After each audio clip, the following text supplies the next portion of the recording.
Hi, welcome to my channel, God's Anointed Child. My name is Latoya, and today I was reading the book of Genesis, so Genesis 29, and this is a story about, Jacob and his relative Laban.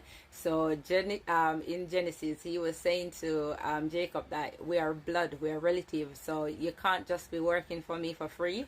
So he was like, what do you want for your payment? So he was like, I want your daughter, Rachel. So that was meant for his payment. So it was like, okay, work for me for 7 years, then I'll give you my daughter, Rachel.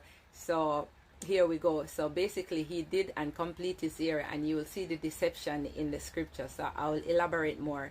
So I'm going to read from verse 22 because it's quite long. So I'll read from verse 22 onwards. So he said, then Jacob said to Laban, give me my wife. My time has complete. I want to make love to her. So Laban brought together all the people of the place and gave feast.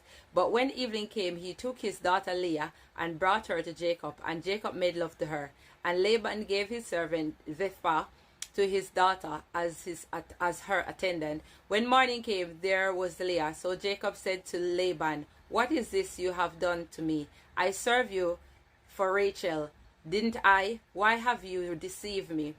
Laban replied, is it not our custom here to give the younger daughter in marriage before the older one? Finish this daughter bridal week, then we will give you the younger one also to return for another 7 years of work. See the deception. So he worked for him for 7 years for Rachel, but yet he gave him Leah. So that's the first deception. And then he's telling him, you know what, work another 7 years and you will get the one that you want. So here we go again. Then he said, so verse 28, he said, and Jacob did so. He finished the week with Leah, and then Laban gave him his daughter Rachel to be his wife. Laban gave his servant Bilhah to his daughter Rachel for her attendance. Jacob made love to Rachel also, and his love for Rachel was greater than the love for Leah.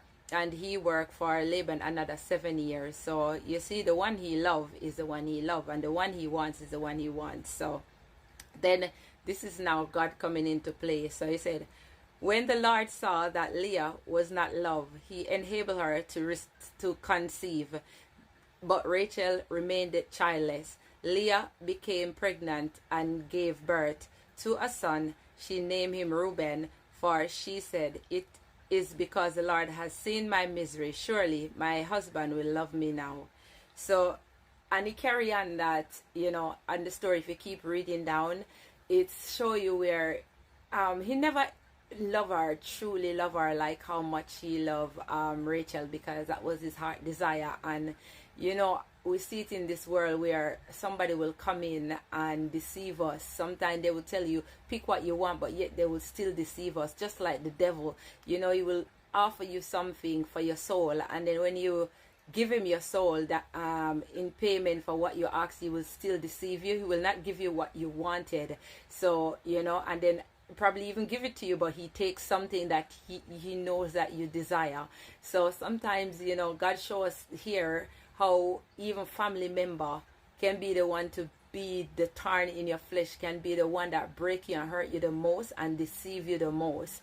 And you see what happened. And it continue where even in like the sheeps and stuff, how he was saying, you can have the spotted one, and when time the Lord caused them one to give birth to more spotted than the ones that without spotted. And you could see how the bitterness and the jealousy kindled in his soul.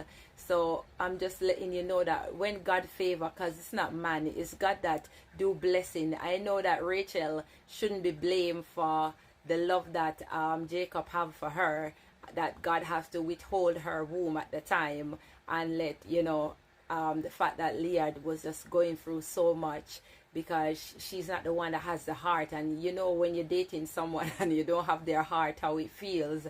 So the Lord see that, and that's why he even say, and I know I'm deviating from the topic, that he only accept one wife, because he see that you can't love two persons. There's only one person you can give your heart to. And I'm just saying this because we all think that we can have 3, 4, 5 wives and we can love them all, but God see and God know the heart of each and every person. And you see, some people think it's a blessing, but deep down it's a curse. And God is the one that give child, and He's the one that open womb and shut womb. So at the end of the day, God do not like ugly, and He doesn't like people going into misery.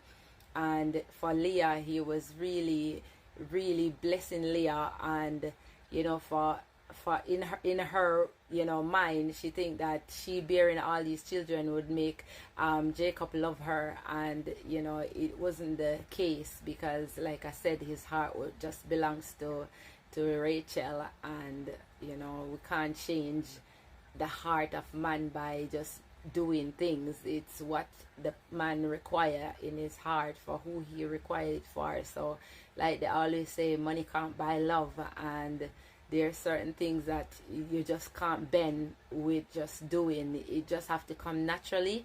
And as much as the Lord was helping her, it wasn't like that. At the end of the day, Rachel was the one that went first and alive first. So at the end of the day, she had him in the end, and she had the love in the end. But it's when she take the focus off making him love, for wanting him to love her, and more focusing on God, that's when she get the reward in the end. But God is always showing you that when you trust Him and you count on Him, He's there for you. He will bless you, and He will take away your misery, and He will take away your shame and your reproach, and He will bless you abundantly.